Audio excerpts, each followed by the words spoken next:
todos. Sean bienvenidas y bienvenidos a su programa Tejiendo Redes Anticorrupción. En este capítulo número 168, mi nombre es Keops Torres, soy consejero de Participación Ciudadana del Sistema Local Anticorrupción del Estado de Durango y será un placer estar con ustedes en esta producción conjunta del Comité de Participación Social del Sistema Estatal Anticorrupción del Estado de Jalisco, la Fundación Nuestros Hermanos Olvidados y la Comisión de Comunicación de la Red Nacional de CPCs Anticorrupción. Las y los invito a seguirnos, a interactuar y enviarnos sus preguntas a través de nuestras redes sociales que están apareciendo en estos momentos en nuestra pantalla. Y me acompañan para conducir este programa mi estimada colega, amiga, presidenta del Sistema Estatal Anticorrupción del Estado de Jalisco, Neira Godoy. Además, la reconocida excomisionada presidenta del Sistema Estatal Anticorrupción del Estado de Oaxaca y activista social, Reina Santillán. Gracias por su presencia ambas también. Y bueno, pues vamos a iniciar este episodio número 168. Si nuestra presidenta Neira Godoy tiene buena señal, si no, al parecer tiene problemas técnicos, entonces iniciaré yo la presentación de este importante programa del día de hoy. Y este episodio está titulado Manual de Elaboración de Sentencias, y para ello tenemos dos distinguidos invitados: el maestro Jesús Ángel Cadena Alcalá, magistrado del Tribunal de Disciplina Judicial del Estado de México, y también Claudia Hernández Flores, integrante del Comité de Participación Ciudadana del Sistema Estatal Anticorrupción del Estado de México. Y le pido a nuestra compañera Reina Santillán que presente las semblanzas de nuestras personas invitadas el día de hoy. Por favor, Reina. Muchas gracias. Buenos días a todas y todos quienes nos acompañan este día. Tenemos a dos grandes invitados y tengo el honor de hacer la presentación de su síntesis curricular. Pues en primer lugar tenemos a Claudia Margarita Hernández. Ella es licenciada en Derecho por la Universidad Nacional Autónoma de México y cuenta con una maestría en alta dirección de gobierno y políticas públicas.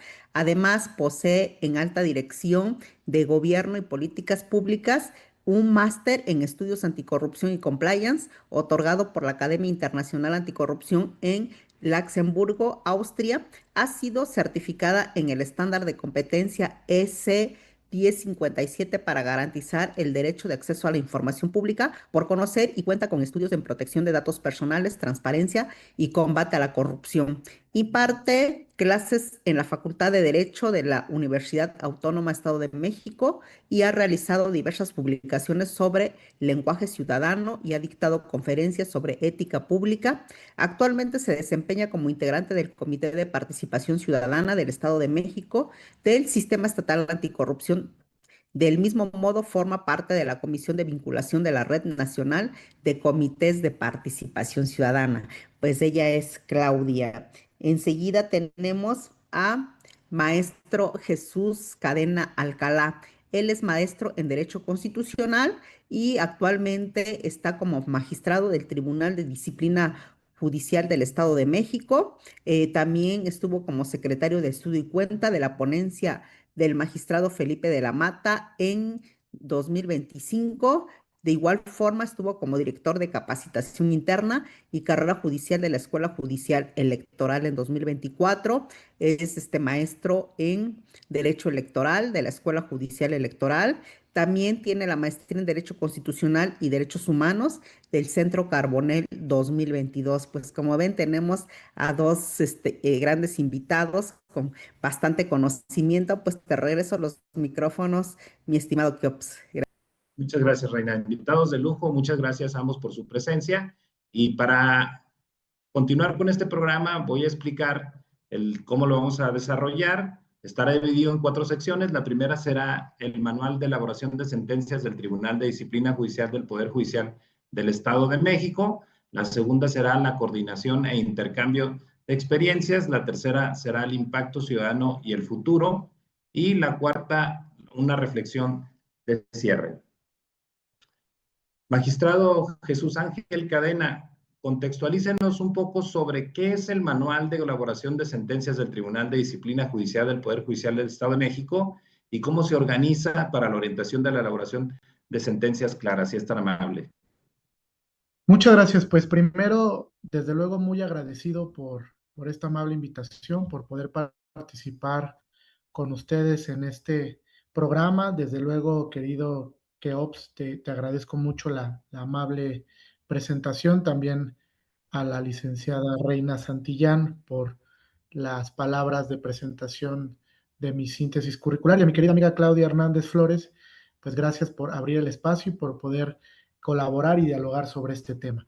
Pues primero decir que la justicia ha cambiado radicalmente en los últimos años. Yo creo que tenemos un nuevo modelo de justicia hoy y eso requiere un replanteamiento de muchas cosas, ¿no? De entrada, un replanteamiento del lenguaje que hemos llamado, que pareciera algo muy sencillo, pero a nosotros que somos abogados nos cuesta un trabajo terrible el tema de hablar de manera clara, de hablar de manera sencilla, de tratar de transmitir a la ciudadanía el por qué es importante la justicia. Creo que hoy más que nunca un punto clave, incluso en los temas anticorrupción y en los temas de confianza pública, de confianza ciudadana, pues es muy importante el diálogo institucional. Y lamentablemente durante muchos años el Poder Judicial, pues se apartó de ese diálogo, ¿no? Propio de la dinámica, propio de que es un poder técnico, de que es un poder que en algunas ocasiones pues requiere de cierta estabilidad para poder emitir sus determinaciones de manera correcta, ¿no? Incluso la Corte Interamericana de Derechos Humanos ha sostenido que tiene que haber un principio de independencia judicial, ¿no? Donde este poder judicial pueda actuar de manera autónoma, que no esté sometido a ningún tipo de presión, ni presiones internas, ni tampoco de presiones externas. Sin embargo, creo que hemos desvirtuado ese, digamos, esa posición que ha asumido el Poder Judicial. Creemos que por ser un poder autónomo que goza de independencia judicial no tenemos que interactuar socialmente. Y ahí viene el primer grave error de esto.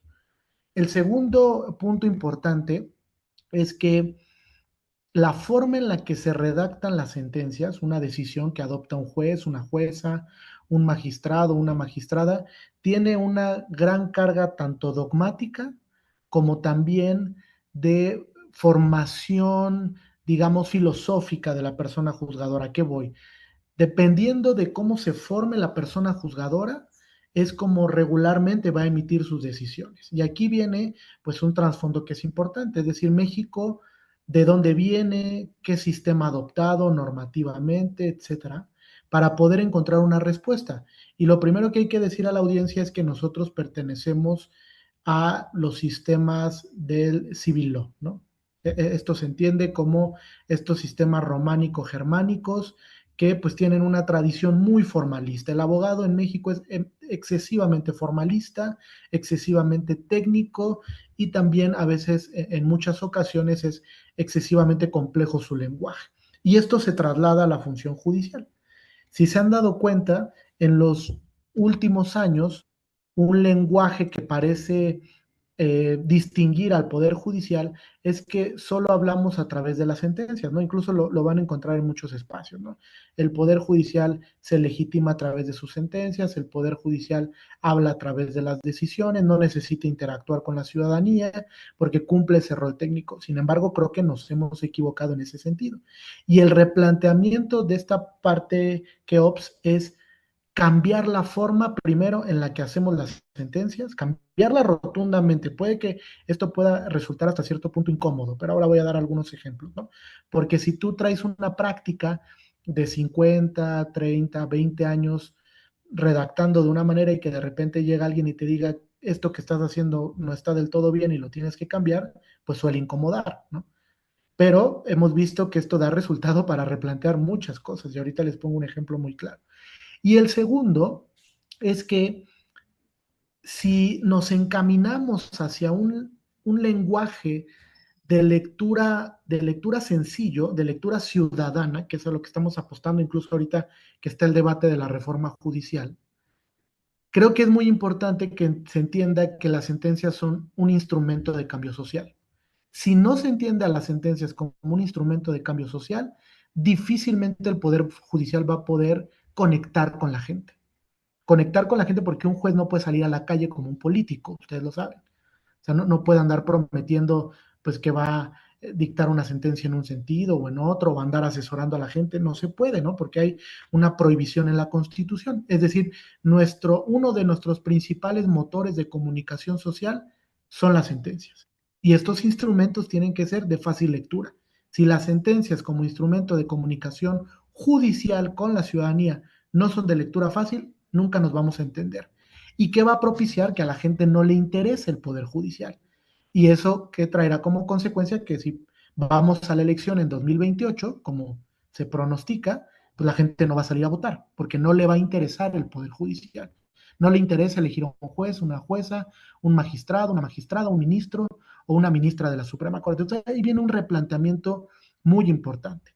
Y el ejemplo que yo les decía es, en la Suprema Corte, cuando llegan dos ministros hoy en retiro, que no traían necesariamente una formación judicial, que es el ministro hoy en retiro Arturo Saldívar y el ministro José Ramón Cosío, cambiaron la forma en la que la Corte hacía sentencias. La Corte hace, no tanto, 30 años, hacía sentencias muy largas. Si ustedes revisan estadísticamente, aquí traigo un ejemplo, la Corte llegaba a emitir sentencias de hasta 200, 300, hasta 500 páginas. Ustedes díganme si un ciudadano de a pie va a leer una sentencia de 200, 300 o 500 páginas, ¿no? De entrada, pues ya es una lectura excesiva cuando en México se lee en promedio, pues un libro al año, ¿no? Este es un ejemplo de la sentencia Goodman, de la que les hablo, una sentencia muy extensa, muy técnica, que incluso como abogado cuando la lees te cansa, ¿no? No lo entiendes.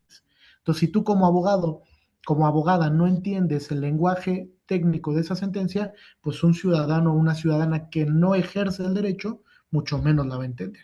Y después viene un cambio y empieza la Corte a utilizar el pensamiento crítico y empieza a cambiar el modelo. Por eso hablamos de modelo, querido Keops. Y el modelo que implica, pues replantear la forma, preguntas, flujogramas, infografías, quitar los latinismos, ya no hablemos en latín. Si revisáramos, y esto lo platiqué con Claudia en algún momento, ¿quién habla latín en México? Pues es un sector muy privilegiado, que a lo mejor ejerce el derecho o ejerce alguna ciencia social y le interesa el latín, pero díganme si la ciudadanía en México habla latín. O sea, yo creo que menos de un 1% habla latín. ¿Y por qué utilizamos el latín en esas sentencias? ¿No? Pues ahí hay una falla de comunicación que aparte es muy obvia, es corregible, si están de acuerdo en esto. O sea, simplemente, pues mejora tu lenguaje. O sea, estamos pasando a una dimensión donde hoy día podemos utilizar herramientas incluso para que se mejore el lenguaje y no está mal. Hace un par de meses, un tribunal colegiado de circuito emite una jurisprudencia donde dice que la inteligencia artificial puede ser una herramienta auxiliar que no sustituye a la función judicial para ir mejorando ciertas cosas. ¿Por qué no emito una sentencia y después lo meto a la inteligencia artificial y le digo, oye, ¿se entiende? ¿O hay algo que se pueda corregir? ¿O hay una palabra que no va, que no hila, que la gente no va a entender definitivamente y que se pueda sustituir por algo más sencillo? Pues desde luego que sí. Entonces la Corte empieza a partir del 2005, 2010 y en 2011, cuando viene la reforma en materia de derechos humanos, a cambiar la forma de hacer sentencias más cortas, 20 páginas, 30, con un lenguaje muy ciudadano, con preguntas concretas que la gente podía identificar la problemática. Por ejemplo, ¿cuál es la problemática a resolver en este caso? Bueno, pues que una persona tiene matrimonio y aparte tiene una concubina y tenemos que determinar si eso es legal o no. Fíjense qué sencillo, ¿no? Ese tipo de preguntas son las que empieza a formular la Corte y después da una respuesta. Dice, a ver, el planteamiento de este caso es esto, lo que llamamos los hechos de un caso, ¿no? ¿Qué están planteando las partes? ¿Hacia dónde va la problemática? Después de que planteó esa problemática, pues el órgano judicial, el juez, la jueza, tiene que dar una respuesta. Y a veces es tan sencillo utilizando el pensamiento crítico y decir, y la respuesta a ese planteamiento es tal, y utilizarlo a través de un lenguaje muy ciudadano para que se vaya particularizando una sentencia. Esa parte puede ser altamente compleja cuando estás acostumbrado a utilizar siempre un lenguaje muy técnico o que prácticamente nadie entiende. Ese es un punto de quiebre muy importante. ¿Y por qué es relevante que el mensaje venga de la Suprema Corte? Porque es el tribunal más importante del país. Entonces, imagínense, si este tribunal manda un mensaje donde dice sí se puede hacer las sentencias de otra forma, que no sean tan extensas, tan agobiantes en el lenguaje, que sean sentencias claras, que tengan preguntas, que tengan flujogramas, por ejemplo, donde en una sola página la persona que va a leer la sentencia ya sabe qué pasó y qué decidió el tribunal, pues es mucho más sencilla esa comunicación. Entonces, si viene de la Corte, pues residualmente cae para los demás órganos del Poder Judicial. Ah, la Corte dice que sí lo puede hacer distinto, entonces pues empieza a cambiar la manera en los tribunales colegiados federales, en los jueces federales y después en los jueces locales y así, ¿no? O sea, se empieza a dar un cambio. Sin embargo, yo me he encontrado con una resistencia y esa resistencia se da porque en los poderes judiciales locales, sobre todo, entienden que solo hay una manera de hacer sentencias. Fíjense, es una premisa que incluso puede ser falaz. ¿No? No voy a decir que es falaz, pero que puede ser falaz. Que haya una sola manera de hacer sentencias. Sí, es cierto. Una sola manera de redactar hay. Una sola manera de argumentar. Una sola manera de estructurar. Pues yo creo que no. Puede haber múltiples maneras. ¿Cuál es la más adecuada? Pues yo te diría, en esta perspectiva que hoy tenemos de experiencia de lo que hemos desarrollado, la que sea más ciudadana. Para allá va el Poder Judicial. Si el Poder Judicial se quiere ciudadanizar, tiene que ciudadanizar sus sentencias. Y ese es el gran reto al que hoy nos vamos a enfrentar. No es sencillo, porque, lo decía al inicio, el abogado está muy acostumbrado a ser altamente técnico. Sin embargo, aquí viene una pregunta que incluso en este manual que próximamente estamos ya concluyendo y que se publicará, resolvemos y es el hecho de que hoy partamos a un lenguaje sencillo, borra el carácter técnico de una sentencia. Yo les diría no, no necesariamente. O sea, el que yo hable de manera muy sutil, muy ciudadana, muy práctica, no va, digamos, a mm, derrotar o va a menoscabar o perjudicar el lenguaje o la argumentación técnica de una sentencia. No pasa. La Corte lo ha demostrado. La Corte ha dicho, puedo hablar sencillo y que mi sentencia esté debidamente argumentada, debidamente justificada, debidamente motivada, fundamentada, etcétera, y cumplir con todas las obligaciones constitucionales que se tienen al respecto. Entonces, una cosa no está peleada con la otra. Hoy, imagínense, estamos hablando de legitimación democrática y legitimación técnica. ¿Qué implica? Hoy los jueces son electos por voto popular, tienen una legitimación democrática, pero el hecho de que un juez sea electo por voto popular demerita su legitimación técnica, yo diría que no. Incluso hoy la reforma que se está proponiendo es que se ensanche ese presupuesto de legitimación técnica, que haya un examen previo para quien quiera participar, que demuestre que tiene expertise en la función judicial, etcétera, ¿no? Entonces, fíjense cómo conjunta la reforma ese tema. Vas a ser electo por la ciudadanía, pero además tienes que demostrar que tienes un alto grado de sentido técnico para poder desempeñar ese cargo. Si lo trasladamos al tema de emisión de sentencias, es lo mismo. Hoy eres un ciudadano que fuiste electo por la propia ciudadanía a través de este método democrático, que tienes una alta responsabilidad con la gente, porque ahora hay un ejercicio de rendición de cuentas frente a la ciudadanía. No somos políticos, ojo, pero sí hay un ejercicio de rendición de cuentas frente a la gente que nos está eligiendo, y además tienes que cumplir con un rol técnico. Es decir, la investidura del juez no se puede perder, pero el lenguaje sí se tiene que dejar de ser tan sofisticado. Y entonces el manual va por ahí. El manual que replantea, a ver si podemos regresar un poquito para que vean unos puntos importantes en las diapositivas. Un poco más, por favor. Ahí está, ¿no? La siguiente. No, adelante, adelante. Ahí, fíjense. No, me lo cambiaron. Ahí quiero una atrás, a ver, ayúdenme, o una adelante es. Ahí, la anterior, no. No, no. A ver si me ayudan. Era una donde están unos bullets. Ahí, ahí, ahí, ahí, ahí, ahí. Regrésenle, por favor. Ahí, fíjate. ¿Por qué hablar de este manual? Que era parte de la pregunta que formulaba Keops, ¿no? Uno, porque el acceso a la justicia implica resolver los conflictos a través de un lenguaje que no solo las partes entiendan. Esto es fundamental.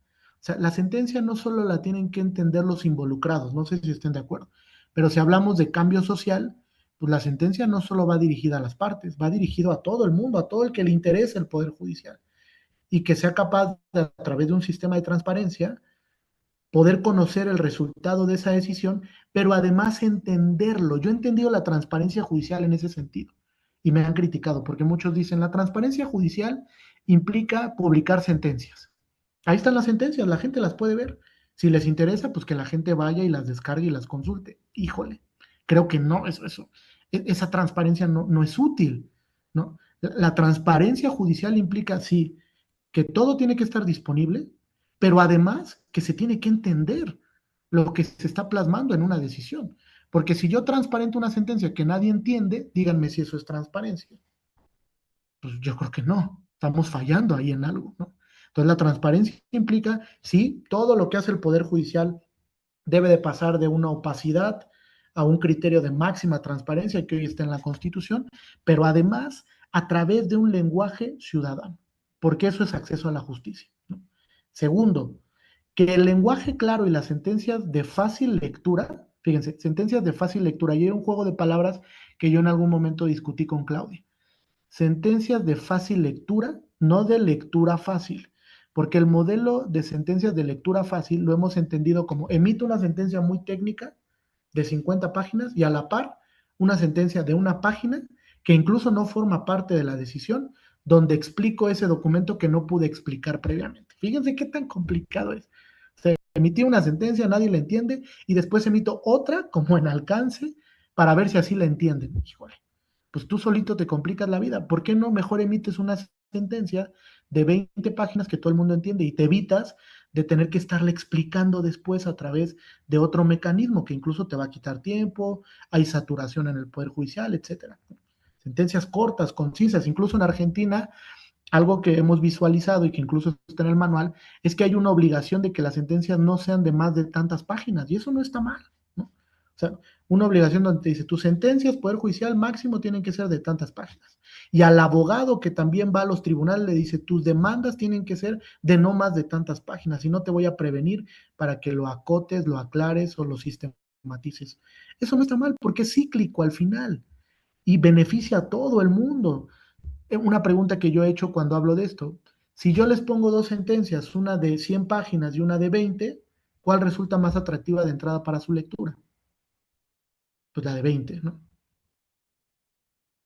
O sea, bueno, es amigable, tenemos que pensar en el contexto mexicano también, la gente en México le cuesta trabajo la lectura, ¿no? Tenemos un alto índice de personas que incluso no tienen una preparación tan técnica o sofisticada y nosotros como Poder Judicial pues nos tenemos que bajar, no ellos subir. Nosotros estamos aquí y tenemos que bajarnos a esas personas para llegar al mayor número y que realmente entiendan y que les interese el Poder Judicial. Entonces, esa parte de sentencias de lectura fácil, pues fortalece la legitimidad del Poder Judicial. Oye, el Poder Judicial del Estado de México emite sentencias concisas, claras, con metodología, pero aparte con un lenguaje que todo el mundo entiende. O que a la gente que le interesa el Poder Judicial entiende. Díganme si eso no legitima al Poder Judicial. Yo creo que sí. Y eso nos falta a los poderes judiciales, estar legitimados. Hoy, lamentablemente, y lo digo sí, con mucha tristeza, la gente no confía en el Poder Judicial. Y tenemos que replantearnos el por qué no confían en nosotros. Y tal vez uno de los puntos es, nadie nos entiende. No nos entienden, hablamos en un lenguaje distinto a la ciudadanía mexicana. Entonces tenemos que ir cambiando eso para que a la gente empiece a creer que el Poder Judicial hace bien su trabajo, porque sí lo hacemos bien, pero no sabemos transmitir lo que estamos haciendo. Hay áreas de oportunidad, desde luego, habrá que mejorar en ciertas prácticas también, pero creo que en términos generales los poderes judiciales sí funcionan bien, pero la gente cree que no lo hacen. Entonces, una manera de transmitir correctamente esto es emite sentencias que cualquier ciudadano interesado en la justicia las logre comprender, ¿no? Tercero, y este es un tema, digamos, el que más trabajo nos va a costar, creo yo, cambiar el modelo tradicional. Ya tenemos una forma de hacerlas y está muy arraigada, demasiado arraigada en los poderes judiciales. Decía yo esa premisa, ¿no? Solo hay una forma de hacer sentencias. Y pareciera que esto no solo es del Estado de México, es a nivel nacional, en el que el Poder Judicial dice, pues es que siempre se han hecho así. 80, 100, 120, 150 años, siempre hemos hecho sentencias así. No van a venir a cambiarnos la forma. Ese es el punto clave del éxito de este manual. Si el manual logra convencer a la persona juzgadora de que sí hay otra forma de hacer sentencias y de que eso le va a facilitar su tarea, porque va a ser una tarea menos extenuante, no va a perder calidad, va a ser, digamos, una determinación judicial o una decisión judicial correcta. Si logramos generar cognitivamente eso, va a tener éxito el manual. Y es un punto de una justificación técnica importante, de decirles, mira, por esto, estos beneficios te va a traer si tú haces tus sentencias de esta manera.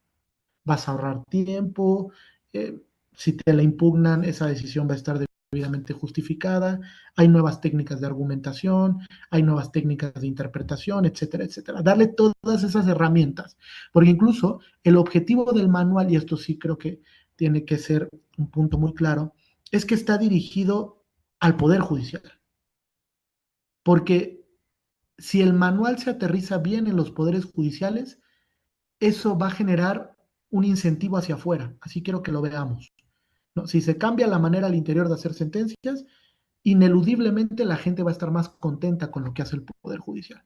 Y eso va a fortalecer la confianza ciudadana. Que hoy yo daba un ejemplo cuando estaba en campaña hace un año y les decía, si ustedes revisan estadísticas del INEGI, se van a dar cuenta que lamentablemente las y los jueces ocupamos el tercer lugar de peor evaluados en confianza ciudadana, solo por debajo de los policías y los miembros de las Fuerzas Armadas.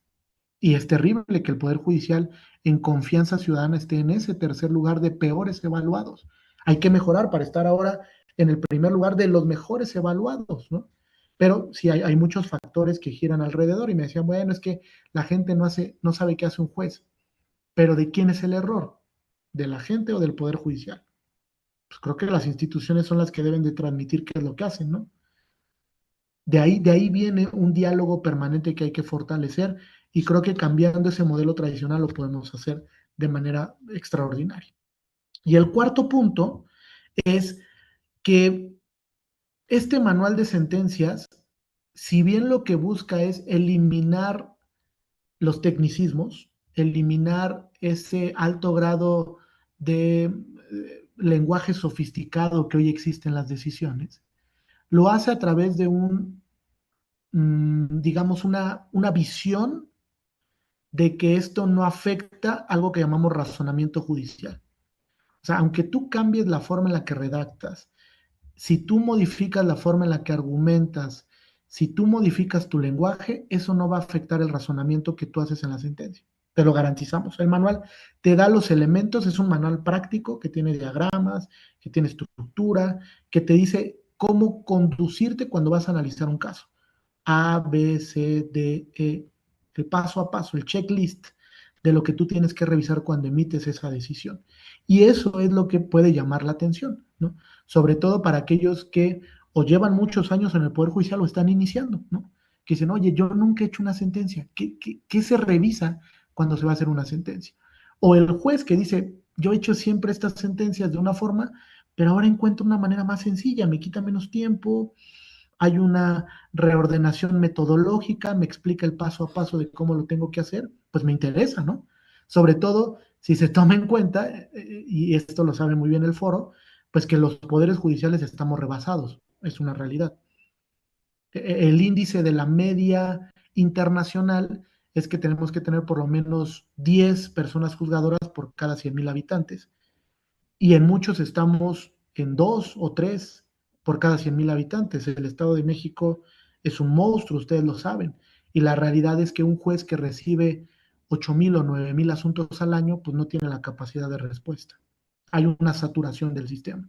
Y no es culpa del juez. O sea, el juez hace humanamente lo que puede y trata de hacerlo bien y ser ágil, pero eso afecta el acceso a la jurisdicción y la gente se queja porque dice, oye, pues ¿cómo puede ser posible que tarde un proceso judicial 2, 3 años? Eso no es justicia expedita. O sea, hay varias críticas alrededor, pero un punto de arranque puede ser, si te simplifico el trabajo, eso te va a ahorrar tiempo para otras encomiendas que tú tienes, ¿no? Eso es lo atractivo del manual, que te va diciendo, mira, no necesitas tantas páginas, no necesitas tanto de esto, puedes quitar esto, lo puedes sustituir por esta nueva fórmula, puedes hacer preguntas, puedes hacer flujogramas, puedes hacer una infografía. Hoy los jueces tenemos que estar en las redes sociales, pues sí, nos guste o no, tenemos que estar en las redes sociales, y entonces pues también tienes que comunicar tu trabajo de lo que estás haciendo. Si no lo comunicas y después quieres ir a una elección judicial, pues la gente no te conoce, no sabe quién eres y no sabe si debe de votar por ti o no. Entonces hoy una manera de llegar a la gente es a través de exteriorizar el trabajo a las redes sociales, pero tiene que ser también algo muy responsable, ¿no? Porque estoy comunicando institucionalmente algo que estoy haciendo a través de una red social, y eso también puede traer pues algún tipo de perjuicio, ¿no? De peligro en el juez que lo olfatea, ¿no? Que dice, bueno, yo por ejemplo pues no voy a entrar a un debate en redes sociales sobre si emití correctamente una sentencia o no, no me toca ese papel, pero sí me toca comunicar lo que estoy haciendo, ¿no? Que emitimos tantas, que las pueden consultar en tal lugar, que están disponibles, etcétera, cuál es el sentido de la sentencia que se está emitiendo, entre otras, ¿no? Entonces, hay varias variables que hay que ir construyendo. Entonces, creo que esa es la importancia del manual, querido Keops. Es un manual que busca, a través de cambiar la forma en la que se hacen sentencias, que se recupere la confianza pública del Poder Judicial. Ese es el objetivo que tiene. Y si lo logramos, híjole, va a ser un hitazo, ¿no? Porque, y si lo debo decir, no hay manuales hoy. No hay hace 30 o 40 años se emitió el último manual de sentencias. Y el derecho en México, si hay abogados aquí, pues lo saben, del 2011 para acá cambió rotundamente. O sea, es un derecho totalmente distinto al que entendíamos antes. Es un derecho que hoy tiene como eje central los derechos humanos, y que además la justicia hoy que se vive en los tribunales es una justicia de derechos humanos. Un número muy alto de casos que llegan a los tribunales son de derechos humanos. Y entonces hay que cambiar la manera en la que se redacta frente a los derechos humanos, sí, sin duda alguna, para que esto incentive a que la gente también ejerza sus derechos frente a los tribunales.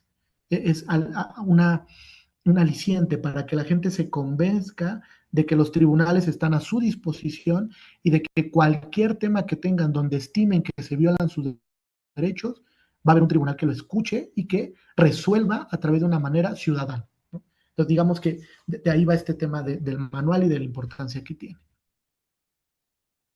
Muchas gracias, magistrado. Pues en esta primera introducción al conocer de qué va el manual de sentencias, personalmente reconocer al Poder Judicial del Estado de México, especialmente al Tribunal de Disciplina Judicial, por esta nueva visión y el replanteamiento para la elaboración de sentencias. Me llamó la atención que comentabas bien, magistrado, que las sentencias deben de verse como un instrumento de cambio social.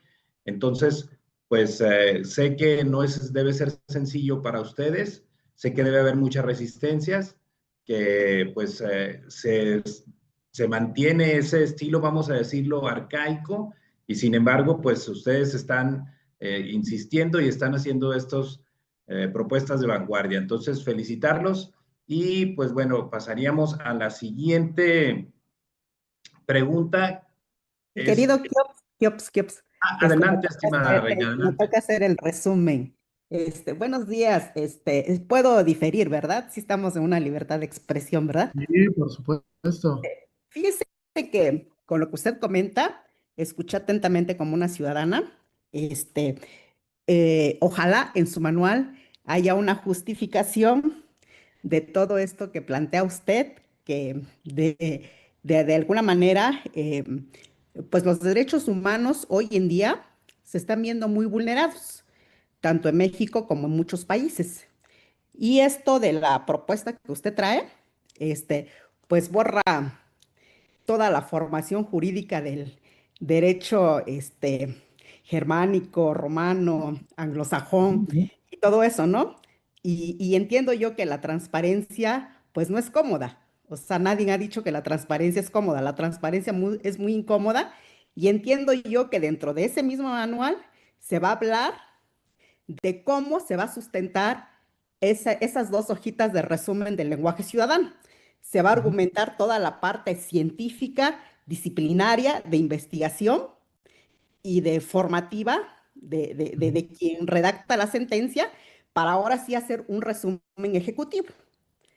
Y para que no se violen los derechos humanos, entiendo yo que dentro de ese manual van a incluir organismos de abogados de ciudadanía, de participación ciudadana, para que participen en esa ciudadanía, Sí, porque no se vale que yo voy a hacer una sentencia con lenguaje ciudadano a una persona que no va de acuerdo con mi ideología claro. y que yo diga, pues no te doy la razón porque no estás de acuerdo conmigo, y hacerte una publicidad. Ahorita vemos cómo está el poder, ¿no? Se usa un tribunal, se agarra un micrófono y se empieza a golpear a la ciudadanía porque eres opositor, porque no estás de acuerdo con mis ideas, porque ese es el mensaje que se nos da diario, eso es lo que comemos diario, de cómo vemos que van golpeando a las personas con un poder absoluto. Entonces, no se vale que se hagan dos hojitas en donde se va a generar una serie de publicidad que el ciudadano no tiene la razón porque no está de acuerdo. Entonces, todo eso entiendo yo que dentro de su manual, porque no lo leí lo que presentó, que tiene una transparencia en donde se va a sustentar todo esto que ustedes van a cambiar de un brochazo. Entonces, para que ahora sí la ciudadanía participe, para que ahora sí la ciudadanía tenga esa oportunidad de decir, sí hay investigación, sí hay, sí sabemos por qué vamos a llegar a esa sentencia. La inteligencia artificial, pues la hacemos nosotros, o sea, Ujú. independientemente de lo que nos dé la inteligencia artificial, lo que le alimentamos es lo que nos va a dar. Así Entonces, es. ese es mi cuestionamiento a las sentencias. Ahora, usted habla de legitimidad. Obviamente, con este proceso que se dio de los más de 400 jueces, magistrados, ministros y todo eso, fue a través de un acordeón, ¿estamos de acuerdo? Nosotros nadie conocía, yo a usted no lo conocía, no conocíamos a nadie, ni su trayectoria, ni nada, y muchas personas de las que votaron, pues usaron un acordeón porque pues era la única forma de votar porque no se conocía a las personas. Y los que estaban en ese acordeón, pues fueron los afortunados en ese acordeón. Y por eso el cuestionamiento de los perfiles, por eso el cuestionamiento de todo esto, ¿no? Entonces, si hablamos de grandes juristas y los Ujú. rechazamos, creo que no puedo yo llegar y decir, lo que vale ahorita es mi palabra, ¿no? No, aprendemos de todo. Creo que Japón es uno de los países que está más avanzado en cuestiones de derecho. El derecho comparado no es técnica, es ciencia, es investigación. Entonces, Ujú. no se vale que mis sentencias yo las compare con las de Venezuela, con las de Cuba, con las de Brasil, con países que tienen la misma ideología que cierto país. Entonces, yo creo que aquí debemos usar este, pues de todos los países. Tenemos que sustentar lo que hacemos con todos los países. Yo no puedo llegar aquí y decir lo que yo digo es lo correcto, es la verdad absoluta y Claro. borrar toda una historia del hombre de derecho. Entonces decir, voy a hacer un pequeño manual que tenga diagramas de flujo, que tenga que diga si se da esto, si no está de acuerdo conmigo, pues le digo que no, ¿no? Entonces yo creo que en esa transparencia y en esa rendición de cuentas se tiene que incluir, o en ese manual, punto importante. Si ustedes quieren lograr legitimidad, hoy en día, ¿qué se tiene que hacer? Garantizar más las instituciones, garantizar más las organizaciones de la sociedad civil, sobre todo aquellas que defienden derechos humanos. Tristemente, hoy en día el SAT no está autorizando registros de donatarias a las organizaciones que se dedican a defender derechos humanos. Si ustedes me hablan aquí que vamos a cambiar las cosas, la realidad es otra. O sea, yo voy y quiero defender a un activista porque está defendiendo las minas, porque está defendiendo que no se construyan minas, porque está defendiendo que no se construya el Tren Maya, está defendiendo que no se hagan obras ahí en todas estas obras de fracking y todo lo que se habla. Pues entonces creo que los derechos humanos hoy más que nunca están siendo vulnerados. Entonces, si estamos hablando de que vamos a hacer lo máximo, creo que primero tenemos que defender los derechos humanos, creo que primero tenemos que defender todo lo que está allá afuera. Si queremos la participación ciudadana, si queremos legitimidad, tenemos que incluirlo en este manual. Tenemos que decirle al SAT, el Poder Judicial o la Suprema Corte de Justicia le tiene que decir al SAT por qué no está autorizando organizaciones que se dedican a defender derechos humanos y nada más en ciertas secciones. Entonces, creo que no, creo que aquí un poquito hay que mediar y reconocer que estamos haciendo mal, porque si no reconocemos que estamos vulnerando derechos humanos, estamos pensando, o los que nos aplauden, estamos pensando que nos están legitimando, estamos pensando que estamos haciendo bien las cosas, y creo que sí hay necesidad de que nos digan en dónde no estamos haciendo bien las cosas. Hasta aquí dejaría mi participación. Gracias. Gracias, Bueno, querida Reina. sí. Adelante, magistrado, adelante. Bueno, me gustaría puntualizar tres cosas, ¿no? Que creo que es importante mencionar. Primero, que el manual, en efecto, querida Reina, es un estudio científico, ¿no? Y es un estudio que aborda cuáles son los elementos que giran alrededor de una sentencia. Es decir, el manual te explica cuáles son los métodos de argumentación que hoy tenemos, cuáles son los métodos de interpretación, y te va dando, como todo manual, una serie de tips o, si así lo quieres ver, una serie de sugerencias de cómo ir mejorando el lenguaje, la redacción, etc.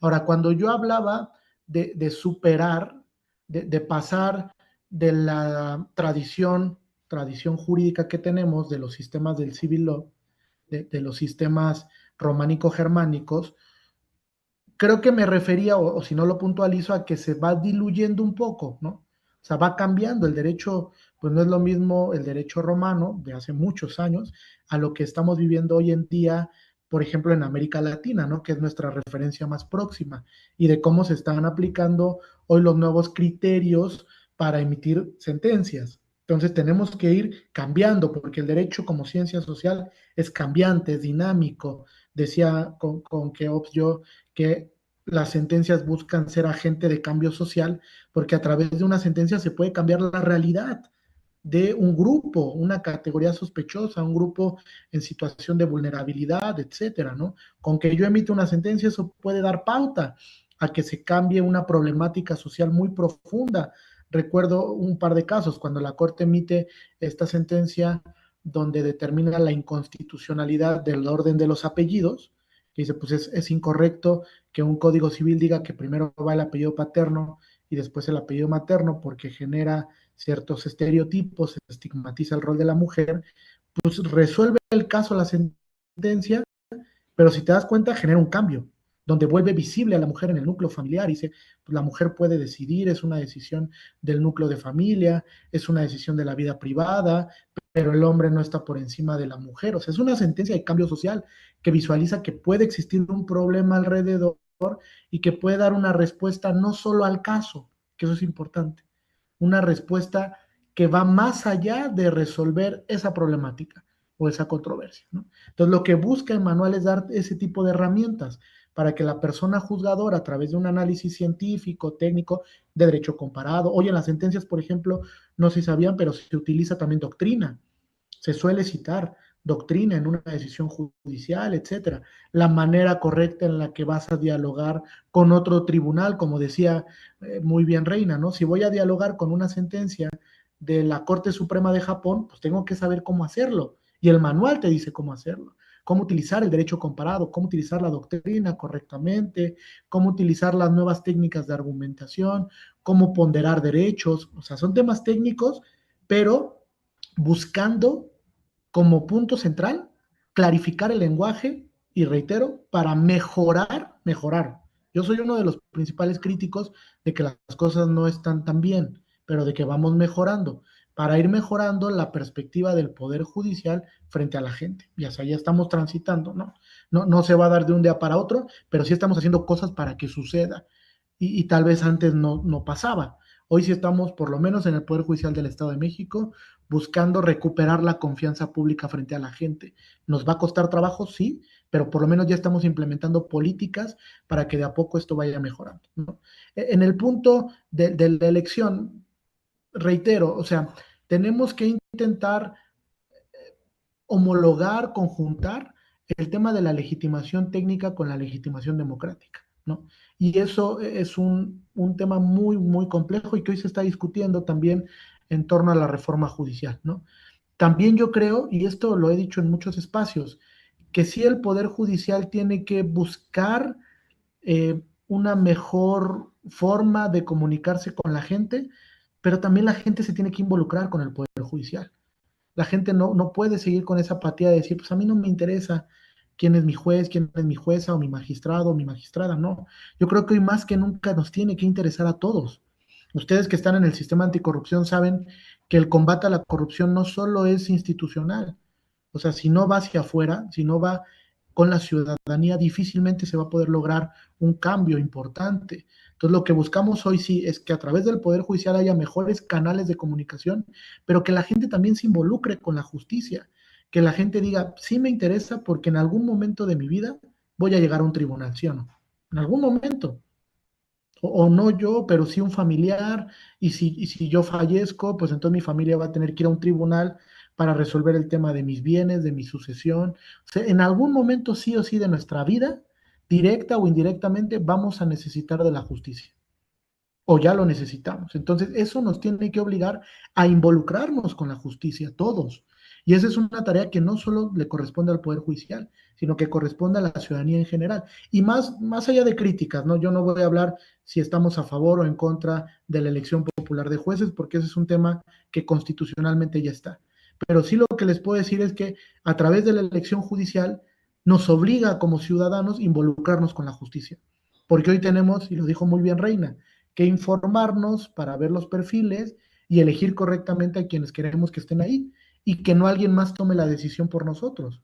Pero eso también habla de responsabilidad ciudadana, social, de que me comprometo con la justicia y de que quiero que haya un cambio y por eso voy a elegir bien y no voy a dejar que alguien más elija por mí, pues quién quiero que sea mi juez familiar, mi juez civil, mi magistrada penal, etcétera, ¿no? Yo creo que es compartido el tema. Y en el Estado de México, te lo puedo decir, Reina, estamos haciendo un diagnóstico para ver cómo mejoramos eso. Y siendo críticos de que las cosas no están bien, pero de que queremos avanzar a algo mejor, ¿no? De que no queremos opacidad en el Poder Judicial, de que queremos transparentar lo que estamos haciendo, de que buscamos de que la gente se interese por esto que le llamamos justicia, que a veces puede ser ideológico y de que no encontramos muchas respuestas y de que sí, en efecto, en América Latina hay graves violaciones a derechos humanos y lo ha dicho la Corte Interamericana de Derechos Humanos, pero de que tenemos que cambiarlo, sí, definitivamente, y de que todos tenemos que poner un granito de arena para que esto se vaya reconstruyendo y vaya mejorando, también, sin duda, ¿no? Yo creo que todos estamos en esa sinergia de buscar de que las cosas vayan mejorando poco a poco y de que se vea un cambio de fondo.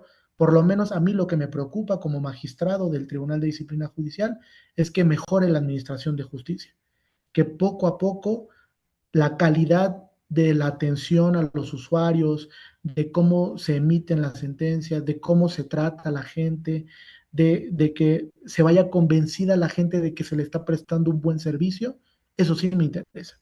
Y estamos poniendo manos a la obra para que eso suceda. Y no lo digo solo pragmáticamente, sino que estamos poniendo manos a la obra, estamos implementando cosas para que cambie. Y el manual, sí lo quiero dejar muy claro, es un estudio personal, ¿no?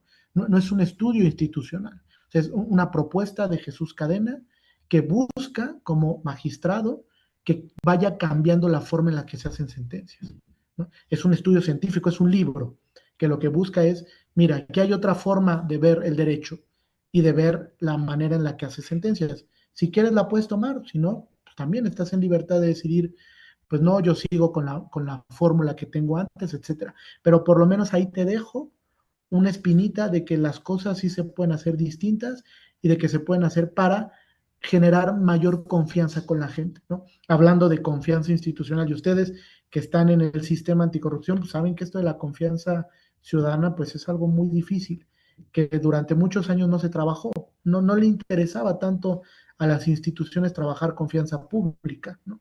Y hoy más que nunca, al estar en el escrutinio ya tal cual, pues necesitamos esto y necesitamos ayudarnos y tejer redes para que esto funcione. Yo con Claudia lo he comentado, Clau, pues tú tienes una visión distinta a la que yo tengo, tú manejas un lenguaje mucho más sencillo, vamos a complementarnos, vamos a dialogar con barras, colegios, instituciones para ver qué piensan del derecho, qué está mal en el Poder Judicial, cómo podemos ir mejorando, vamos a tener encuentros para que ellos también nos retroalimenten y nos digan, a ver, en el Poder Judicial percibimos que esto puede mejorar y así vamos construyendo cosas, ¿no?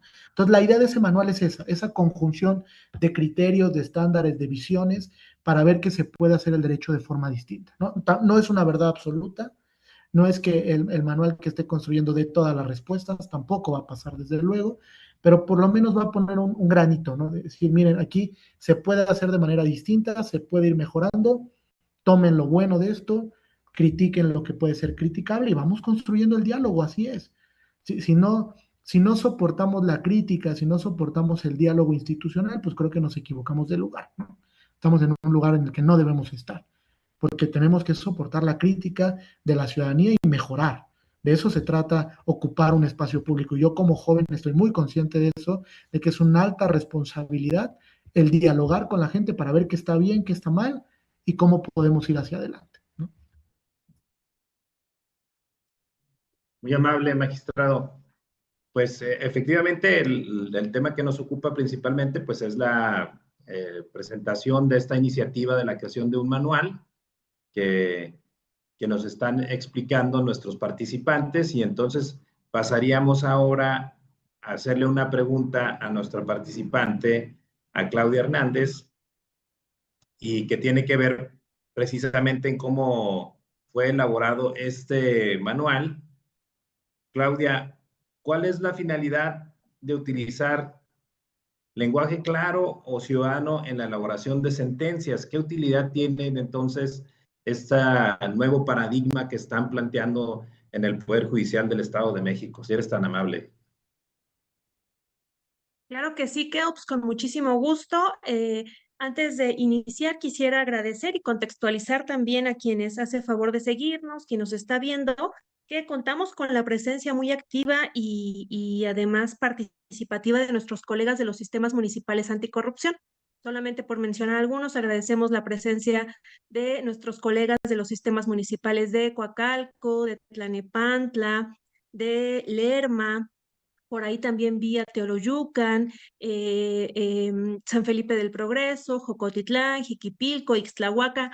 No quisiera dejar a nadie afuera, pero muchas gracias, porque justo lo que estamos haciendo es este trabajo en red, ¿no? Sabemos que el Estado de México, pues es el único sistema que por ley tiene la obligación de conformar sistemas municipales anticorrupción y el apoyo que nos brindan siempre, siempre, siempre será muy agradecido. Y a propósito justo del manual que fue iniciativa del magistrado Cadena y que está liderando, me parece que uno de los elementos más importantes que promueve es justo la coordinación. Es decir, sabemos que el nacimiento del sistema anticorrupción lo que buscaba era la coordinación entre diferentes autoridades con ciudadanía. Este modelo de manual lo que replica es justo el modelo de la ley, porque está participando, por supuesto, está siendo liderado por el magistrado desde la parte del Poder Judicial. Nos hizo una invitación desde el inicio al Comité de Participación Ciudadana. Entonces ahí tenemos también este aporte ciudadano, junto con diversas autoridades que están aportando desde su visión a la conformación de sentencias en lenguaje claro. Este me parece que es el primero, pero no el único. Este podría ser la primera aportación. Segunda aportación, como bien ya lo apuntaba el magistrado, es el acercamiento entre la ciudadanía y sus instituciones. porque efectivamente de los estudios que hemos hecho, un poco en relación con lo que muy acertadamente aportaba estos cuestionamientos nuestra colega Reina, podría parecer que es un acto unilateral, pero no es así. Primera, porque está en proceso de co-construcción con diversos actores, pero en segunda, porque justo lo que busca es disminuir esta distancia que existe entre la ciudadanía y las instituciones. Creo que todas las personas que trabajamos en este ecosistema anticorrupción le echamos un ojo a la última ENCIC que acaba de salir, la ENCIC 2025. Y es muy interesante porque justo esta encuesta de calidad gubernamental que elaboró el INEGI nos refiere que las instituciones que más confianza generan son las universidades. Entonces, el hecho de que este proceso de co-construcción incluya, por supuesto, una metodología y una visión académica, suma, ¿no? Ya es otra aportación del manual. Y también nos aporta esta encuesta de calidad gubernamental. Fíjense, y esto nos tiene que, bueno, seguramente nos está preocupando a todos y tenemos que ocuparnos también en ello, que solo el 40.4% de la población manifestó confiar en sus instituciones estatales. Esto nos compete a todas y a todos. Entonces, otra de las aportaciones del manual es disminuir esta brecha, por eso lo recalco tanto, porque el lenguaje crea la realidad. A través del lenguaje estamos creando la realidad. A través del lenguaje institucional estamos creando rutinas institucionales para la ciudadanía, pero en particular a través del lenguaje judicial estamos construyendo derecho. De ahí la importancia de que las sentencias sean claras. Lo comento muy rápidamente en algunos de los trabajos de campo que realicé en municipios. Las primeras áreas municipales que se resisten al área a trabajar con lenguaje claro son las áreas jurídicas, curiosamente. Nuestros colegas abogados no son los primeros que me dicen, no, ¿cómo le vamos a quitar formalidad? ¿Cómo le vamos a quitar? ¿No? Y las primeras áreas que me levantan la mano y me dicen, por favor, hagan algo, yo me sumo, son las de atención ciudadana, porque son las que tienen la complejidad de traducir los documentos jurídico-administrativos a la ciudadanía que ellos atienden de manera directa. Entonces, esta aportación es muy importante a través del manual porque, insisto, buscamos eliminar esa brecha. Y ojo, aquí quienes también trabajamos mucho en el ecosistema anticorrupción, sabemos que esta brecha que construye el lenguaje puede dar espacio para la corrupción. Por eso es que el lenguaje claro también es un mecanismo para prevenir la corrupción. Para que la ciudadanía, y en particular ahora en el Estado de México les platico, hay un programa que está recientemente puesto en práctica que busca eliminar el coyotaje, ¿no? Esa intermediación que sabemos que existe para trámites y servicios entre la ciudadanía y las autoridades. Seamos muy claros, ¿por qué existe el coyotaje? Porque la ciudadanía de pronto lee un requisito, lee un documento y no comprende qué tiene que hacer. Ese es el área de oportunidad de las personas a las que se les conoce como coyotes. Entonces, si enlazamos el lenguaje claro no solo con esta función de coordinación, en particular de este manual, no solo con la función de coordinación, con la función de acercar a la ciudadanía a sus instituciones, pero además de disminuir los espacios de corrupción. Estas serían las tres grandes propuestas que me parece que contempla este manual, sin dejar de lado, por supuesto, también lo que ya hablaba el magistrado, la democratización de las instituciones. Tenemos que tener claro que las instituciones, en particular, en el caso que trabajo, el Sistema Anticorrupción del Estado de México, siempre lo decimos, no somos los CPCs, no somos las autoridades auditoras, no somos las contralorías, somos todas y todos. Entonces, el legitimar estos trabajos a través del lenguaje claro que propone el manual es una apuesta más, ¿no? Es un beneficio más que propone este manual. Y finalmente, sabemos que trabajamos en un marco ya de gobernanza. La época en la que una autoridad de manera unilateral definía un acto de gobierno ya se terminó. Necesitamos, y nosotros desde los CPs lo que promovemos es que escuchen a la ciudadanía en la atención de cualquier fenómeno público, en particular el de la corrupción. Entonces, un quinto elemento que aporta este manual, brevemente, ya nada más para cerrar, sería esta democratización de las acciones para la atención el problema público que podemos ver como la corrupción o el fenómeno público de la comprensión de los actos de autoridad. Y ya solamente para abundar, hay un nuevo derecho humano que están haciendo a iniciativa justo de Argentina y de Chile, que son los países más desarrollados en este tema, que es el derecho humano a comprender a nuestras instituciones. Entonces, no dejar de lado que este nuevo derecho humano es el que soporta justamente el lenguaje claro como un mecanismo para todos los beneficios que hemos visto hace un momento, mi querido Keops. Muchas gracias por la pregunta y estoy atenta. Doctora, querida Claudia, Estimada Presidenta Neira, si nos puedes ayudar con unas reflexiones. Con mucho gusto. Muy buenas ya tardes. Ofrezco una disculpa por ingresar hasta estos minutos. Vamos cerrando justo una comparecencia pública que es un mecanismo de participación ciudadana acogida en la legislación en Jalisco, que no se crean que está desconectado con lo que estamos tratando ahorita. Les platico rápidamente. Este mecanismo consiste, y lo pueden invocar las y los ciudadanos frente a aquellas situaciones que puedan generar pues polarización en la opinión pública que impacte de manera directa a la sociedad y por supuesto que cumpla con los extremos legales que marca el andamiaje institucional. ¿Y por qué digo que no está desconectado de aquí? Porque justo el reto es hacer que en una mesa ciudadana 100% coincidan y conecten los entes gubernamentales que están desarrollando la política pública con un grupo de ciudadanos representantes afectados por esa política pública. El caso concreto que se abordó es la famosa verificación vehicular en Jalisco. Seguramente ustedes lo han registrado, lo tienen bien palpado en la opinión pública y en los medios de comunicación impreso, y no está desapegado de esto que estamos hablando, de este proyecto que presenta el magistrado Cadena en colaboración, ya nos explicaba él, en colaboración y en el acompañamiento técnico que ha desarrollado nuestra compañera Claudia, que déjenme decirles, y aquí hago un paréntesis muy, muy sustantivo. Claudia, en el marco de la Red Nacional de Comités de Participación Ciudadana, es la primera y la única persona que durante mucho tiempo nos habló a la red y fuera de la red sobre la importancia cardinal que tiene el lenguaje ciudadano, lenguaje democrático, lenguaje sencillo, para poder traducir sin tecnicismos fatigantes y engorrosos a la sociedad la responsabilidad jurídica de los entes públicos.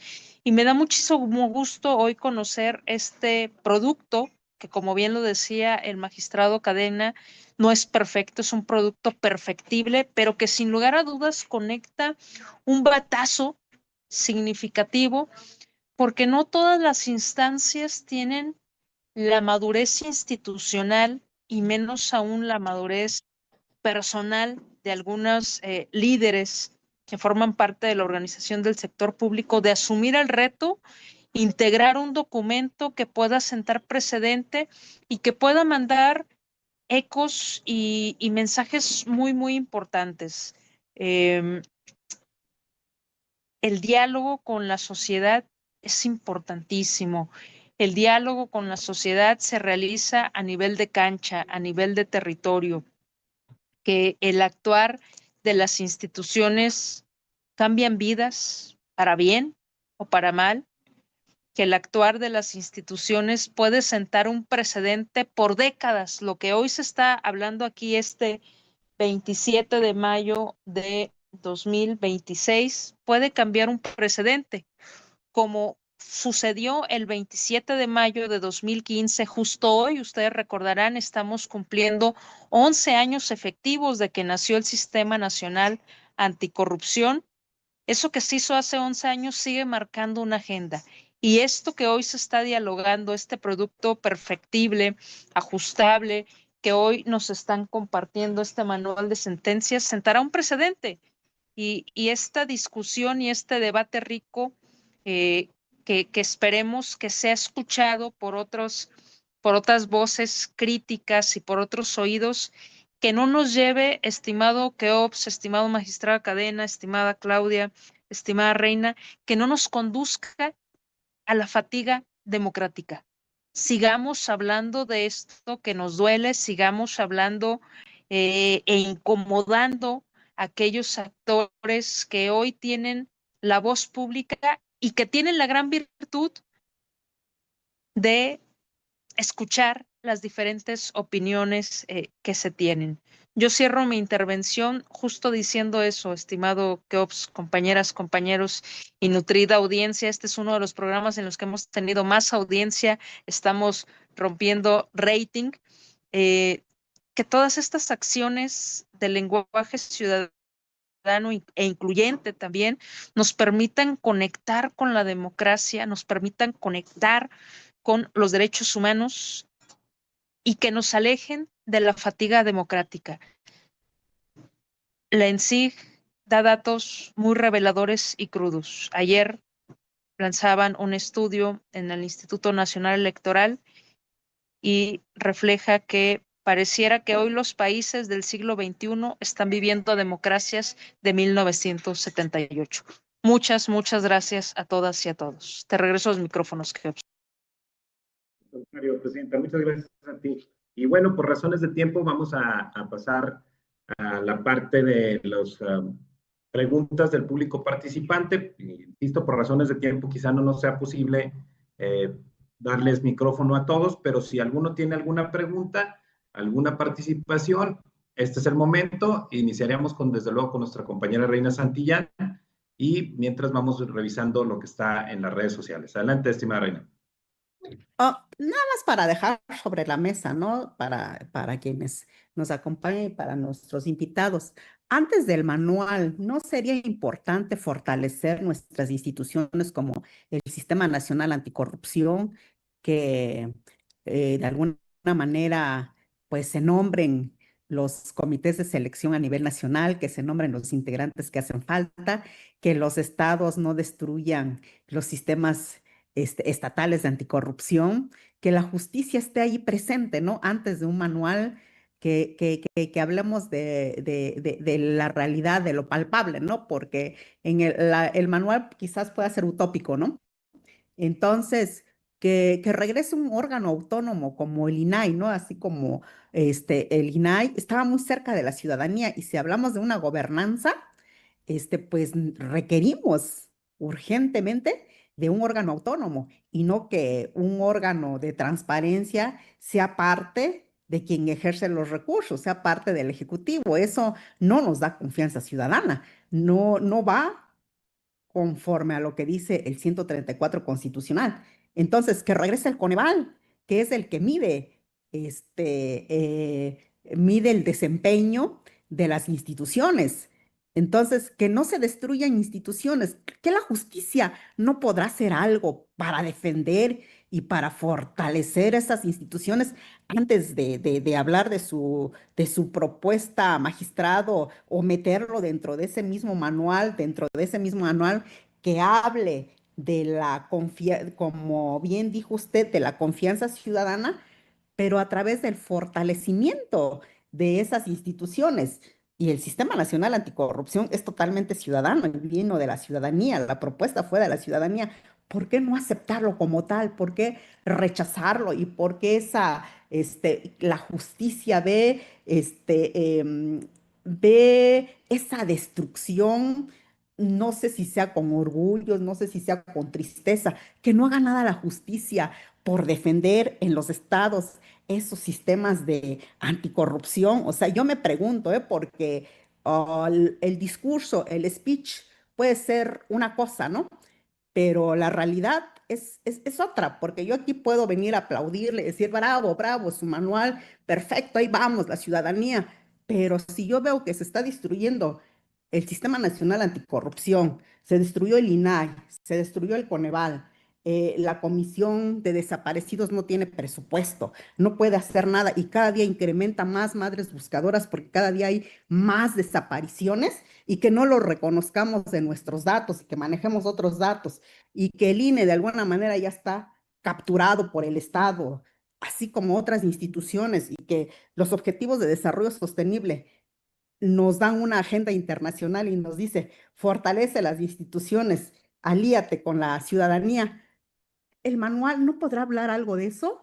O sea, ¿se le podrá incluir como una aportación suya para que pues sea legítima, para que aporte, y que se pueda contribuir a esta parte como una voz ciudadana? que se pueda meter para que hablemos de gobernanza, de corresponsabilidad, de transparencia, del gobierno cercano a la ciudadanía, para que sea real ese gobierno cercano a esa ciudadanía, que ese manual hable de esa gobernanza y de que esas instituciones, pues en muchos estados ya no existe el sistema, ya no existen los sistemas estatales de anticorrupción y eso es triste, ¿no? Y cuando existía era capturado por políticos, por servidores públicos, que ellos mismos terminaban ahí, ¿no? Entonces, creo que sí se puede hacer mucho a través de ese manual. Si se trata de ciudadanizar, acerquemos las instituciones, fortalezcamos estas instituciones, que regrese una institución autónoma, que sea de transparencia y que realmente sea el árbitro que defina quién debe dar la información, cuándo y cómo debe de dar la información, que no desaparezca esa información que está en la Plataforma Nacional de Transparencia, que vuelva a subirse esa información, que realmente sea cercana a la ciudadanía, que realmente estemos hablando de lo que vive un discapacitado día con día cuando pregunta, cuando quiere saber algo, cuando la ciudadanía tiene una necesidad, no tiene luz, cuando no tiene un servicio. Entonces, creo que eso va a coadyuvar mucho, que la justicia, que el poder que representa la justicia no vea, como que no voltee a ver otro lado cómo se está destruyendo esas instituciones. Y pongo sobre la mesa el Sistema Nacional Anticorrupción, que a la fecha no está nombrado la comisión de selección, ni están nombrados 3 integrantes de esa comisión, y que en los estados, más de la mitad de la República Mexicana, se ha destruido el sistema estatal anticorrupción, y que no, la justicia no voltee. Ustedes que representan la justicia, que no volteen por otro lado. Gracias. Gracias, querida Reina. Adelante, Claudia, por favor. Muchísimas gracias, querido Keops. Querida Reina, agradezco mucho esta pregunta que seguramente estará en la mente de varias o muchas de las personas que nos siguen. En principio me parece que es una falsa dicotomía, ¿no? Es decir, una cosa no se opone a la otra. El elaborar y proponer un manual no se opone con la exigencia ciudadana de mejora de nuestras instituciones, ¿no? Entonces, se pueden trabajar ambas situaciones en el mismo momento. Por eso digo que es una falsa dicotomía. No tenemos por qué elegir entre una cosa o la otra, en principio. Y además, también jerárquicamente sabemos que un manual pues no va a estar por encima de la propia ley del sistema anticorrupción o de la nueva Ley General de Transparencia. Por tanto, insertar estos temas en un manual me parece que excedería el objetivo del mismo, ¿no? El paradigma en materia de transparencia y de participación ciudadana está sufriendo cambios, lo cual no necesariamente es malo. Al contrario, tendría que llamarnos a nosotros como ciudadanía a participar de manera mucho más responsable, informada y activa en la construcción de este nuevo paradigma de política pública. Y además también me parece muy importante reflexionar en nuestros objetivos. Fíjense que recientemente tuvimos como invitado por acá en el Estado de México al doctor Arellano Gold. Y es muy interesante porque él nos decía que él considera que el error principal de nacimiento y de diseño del Sistema Nacional Anticorrupción, que al día de hoy estamos pagando los costos, ¿no? de esta falta de sistemas en todas las entidades federativas y del debilitamiento del paradigma, es que no nació con un objetivo claro. ¿A qué me refiero? Y él nos los decía, ya conocen al doctor con esa contundencia y claridad evidente. No había un objetivo claro, es decir, el objetivo era combatir la corrupción, sí, pero ¿qué aspecto? Trámites y servicios, justo poder judicial, ministerios públicos, ¿qué aspecto de la corrupción el sistema trataba de combatir? Al no tener una definición clara de inicio, por eso es que al día de hoy tenemos este tipo de problemas. Entonces, lo que nos sugería el doctor Arellano es tomen uno de todo el abanico que la propia INSIG nos da de áreas de oportunidad, como sistemas anticorrupción, tomen uno y ese ataque para que en periodo de un año, quizá de 3 años, al periodo de conclusión de una presidencia, tengan resultados tangibles que brindar. El problema de la falta de ello no es de nosotros como integrantes del sistema. El problema nació en el diseño mismo de la ley del sistema anticorrupción que se replicó en las leyes estatales. Entonces, me parece que esta reflexión cabe mucho en esta pregunta que nos haces. Sería maravilloso poder poner en el manual todos los problemas o todos los fenómenos públicos que nos aquejan, porque como ciudadanos todos es lo que buscamos y como autoridades o participantes en el sistema anticorrupción es lo que nos tiene aquí. pero necesitamos tener la claridad de qué es lo que estamos trabajando para en consecuencia poner indicadores y metas sobre ese fenómeno público en particular. Por eso también es que me parece que insertar todas estas inquietudes ciudadanas válidas, por supuesto, excedería el objetivo del propio manual. E insisto, el trabajar en un manual de lenguaje claro y sentencias no obsta para que también trabajemos buscando fortalecer el Sistema Nacional Anticorrupción, en el Estado de México fortalecer nuestros sistemas locales y una serie de fenómenos públicos que cada uno de nosotros con nuestra expertise y perfil podemos atacar, ¿no? Entonces, me parece que es una aportación muy importante en materia de transparencia, porque uno de los elementos del derecho humano de acceso a la información es que ésta no solo esté disponible, sino que la ciudadanía la pueda utilizar. ¿Y cómo la utiliza si no la comprende? Entonces, me parece que es un gran avance sin dejar de lado fenómenos públicos que también tenemos que trabajar, tanto como autoridades como ciudadanos, ¿no? Y ciudadanas. Muchísimas gracias, Reina, por la pregunta. Sería lo que yo abonaría como respuesta. Gracias. Gracias, querida Claudia. Y bueno, pues pasaríamos entonces a entregar los merecidos reconocimientos para nuestros participantes del día de hoy. No sin antes agradecerle a todos quienes participaron en esta sala, ya lo comentó Claudia, a los integrantes de los sistemas municipales anticorrupción del Estado de México, que es el único estado del país donde por obligación legal deben existir y están integrados. Y desde luego también a nuestros colegas de los distintos estados del país. Por aquí estuvo Montserrat Flores, que es integrante del Comité de Participación Ciudadana del Sistema Anticorrupción de Baja California Sur, y también está Alberto Gándara Ruiz, que también es integrante del Comité de Participación Ciudadana del Estado de México. Gracias por su presencia. Y si me hacen favor el staff de publicarla. Gracias. El Comité de Participación Social de Jalisco, la Fundación Nuestros Hermanos Olvidados y la Comisión de Comunicación de la Red Nacional de Comités de Participación Ciudadana a los Sistemas Anticorrupción otorgan el presente reconocimiento a la maestra Claudia Margarita Hernández Flores, integrante del Comité de Participación Ciudadana del Estado de México, por su participación en el programa Tejiendo Redes Anticorrupción con el tema Manual de Elaboración de Sentencias, fechado el 27 de mayo de 2026. Firman Neira Godoy, presidenta del Sistema Estatal Anticorrupción del Estado de Jalisco, la maestra Reina Miguel Santillán, directora de la Fundación Nuestros Hermanos Olvidados, y el de la Voz, presidente de la Comisión de Comunicación de la Red Nacional de CPCs. Enhorabuena, estimada maestra Claudia, colega y amiga, muchas felicidades, y desde luego también un reconocimiento muy merecido al maestro Jesús Ángel Cadena Alcalá, magistrado del Tribunal de Disciplina Judicial del Estado de México, por su participación en el programa Tejiendo Redes Anticorrupción con el tema Manual de Elaboración de Sentencias. Firman desde luego los mismos y muy agradecidos con ambos por su presencia, por su participación, por estas reflexiones, por esa iniciativa tan interesante y tan importante e innovadora que ojalá llegue a buen puerto. Sin más, nos despedimos de esta transmisión, agradeciéndole a todos quienes nos siguieron en esta sala de Zoom y desde luego en nuestras redes sociales por la transmisión en vivo de Facebook y de YouTube. Muchas gracias a todos. Buena tarde. Muchas gracias a todas y todos. Gracias. Gracias, un gusto, fuerte abrazo.